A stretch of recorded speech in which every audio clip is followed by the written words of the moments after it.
good day everyone. So, ako di ang mag-share guys sa tithes and offering.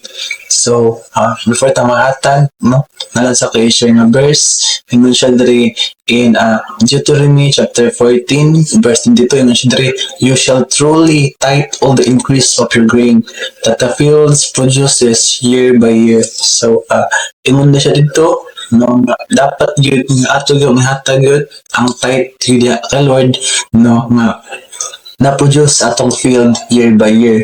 Kung ingon tayo field is mo siya atong source of income. For example, nagtrabaho ka, muna imong source of income nimo. Naguma ka, muna imong source of income nimo. Ang tanan abot nimo is kuhaan nimo siya og 10% which is para kay Lord.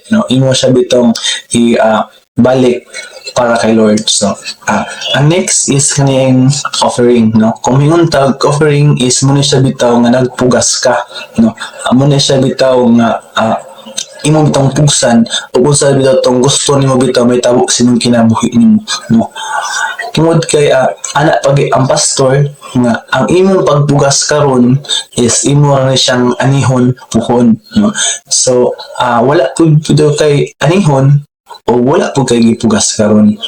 Tungod kay ang nagpugas mga igsuon mao ni siya ang ani, diba kabantay nung kita gyud sa mga farmer, diba, nagpugas sila which is magpaabot pa rin sila pila ka months and then mag-harvest pa rin sila.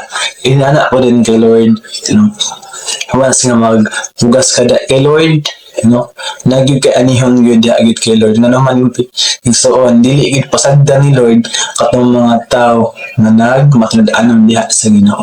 O mo to mga igsuon o mayo ang atin.